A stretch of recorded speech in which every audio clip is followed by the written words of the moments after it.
Hi, I'm Dr. John Young with Alex, the nurse practitioner here at Young Foundational Health Center here in Largo, Florida.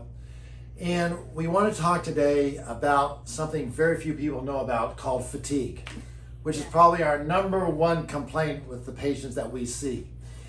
And what we have really been surprised at is just how many doctors miss on these labs some basic points.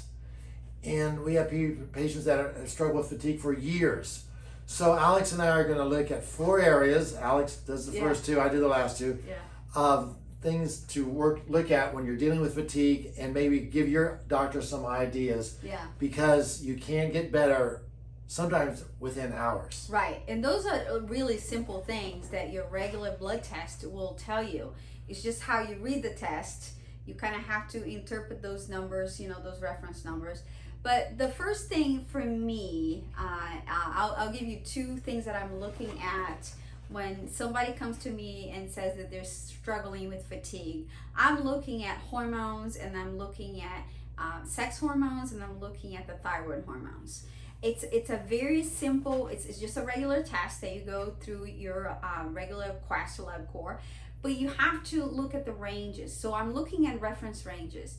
If you are suboptimal thyroid function, you are going to feel tired, because those levels of hormones, they do fluctuate. And thyroid hormones can affect your sleep. If you don't sleep well, it can affect your energy levels. So therefore you complain of fatigue, and you're like, why now?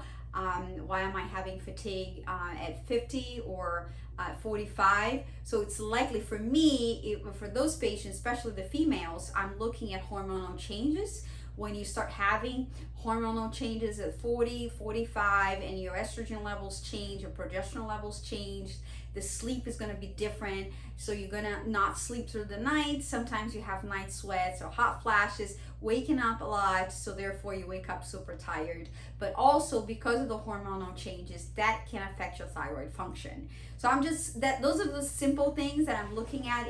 You could look at so many different things. What are you looking at, Dr. Young? Well, can I first ask you a question? Yeah.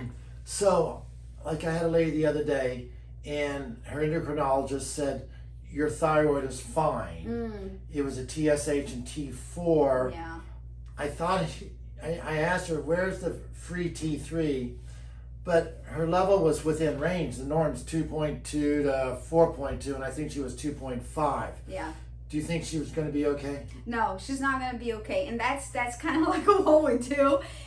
We have seen, and I have seen over the years, that the reference ranges of a lot of labs have actually changed over time.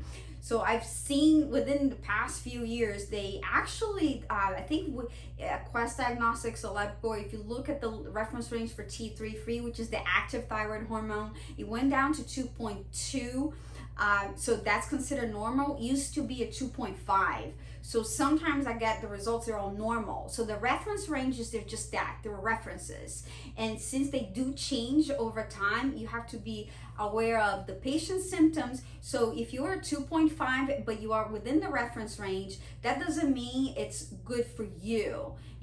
For you as in your individual body. So it might be that you need more. And if you look at old reference ranges, you're gonna find that those levels were higher. Like you have to be optimal within the 2.7 to 4 point something as far as T3 free. But the T3 free is the active hormone. If you're just looking at T4, you're not gonna find the active hormone in the body, and you can't tell if that's high. That can be, you can have a total total T4, which is an inactive thyroid hormone, but it doesn't mean that you have enough free hormones to give you the metabolism and the activity in the body that you need. So we're actually looking at function, and we're looking at reference ranges. So generally, just looking at, I know I don't want to put you on the spot, but where do you kind of run your free T3 for most of your patients? I try to run at 3.5, 3.7. Okay. Try to run high. Of course, depends on the patient, but most people do feel better when you run higher. Okay. Are you worried about TSH?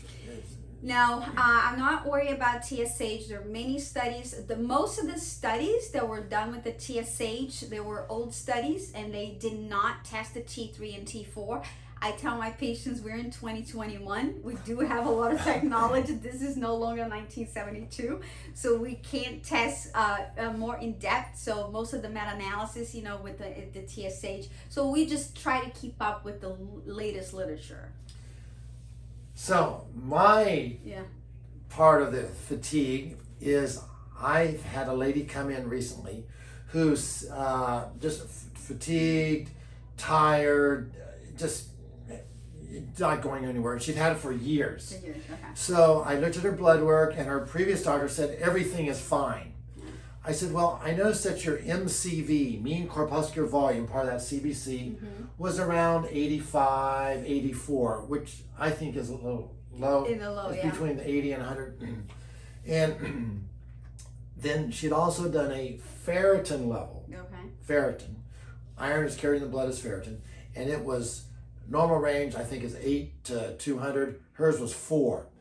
And she asked the doctor, well, my ferritin is very low. What about that? Oh, that's fine. Don't worry about it. So we look at this a little bit different. And we found that if you don't have enough iron on your red blood cell, you can't carry enough oxygen. You're hypoxic. So I did a ferritin level, and yes, it matched hers. It was very low.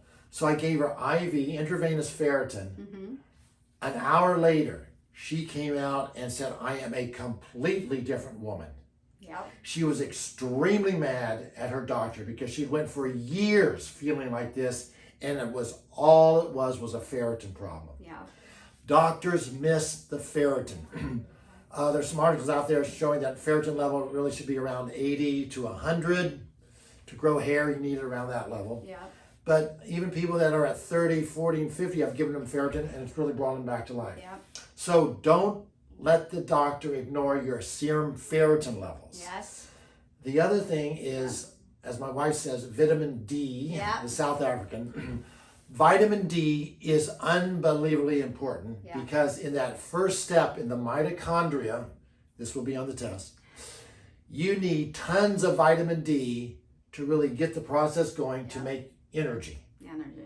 And so when people tell me, well, the normal range is 30 to 100, I'm at 31, not going to do it. Not going to do it. So one of the things I've done with people with lower vitamin D is I gave them a shot of vitamin D, 50,000 units, and they come back a couple of weeks later, John, can I get that shot every week? I felt great. Yeah. Because vitamin D, every single cell in your body has a vitamin D receptor. It's not a vitamin, it's a hormone. And to make energy, you need plenty of vitamin D. We like our levels 70, 80, 90. Yep. And if you're concerned about that, you can just have your doctor follow a calcium level. But high vitamin D levels have made a huge difference in our fatigue patients. So I think just summing it up. Yep. And it's not a special test or anything. No, it's not. It's all the lab core and all that stuff Yeah. the insurance covers. Is vitamin D. Yep. You need it at least over 60. Ferritin, probably you want those levels over 40. At least, yep. But that can make a difference within hours. Yep. The hormones. And the thyroid. And I like your point. You don't have to be afraid of doing these things. You have the tools. You can just test. I tell my patients all the time, you don't have to be afraid of doing high doses of vitamin D as long as we are testing. And this is your regular blood test. Nothing special about that. It's under a controlled environment. We have people fly in from all over the world to see us. And they always usually come up with a diagnosis of fatigue and part of their problems. And it just drives us crazy because these are basic studies that any doctor can do, and you don't have to go around for years and years and years thinking, I'm depressed. Yeah. You're probably not depressed. Right. So look at those 4 basics. You may be very pleasantly surprised, and you'll trade your car and just start running everywhere. Thanks. Thanks.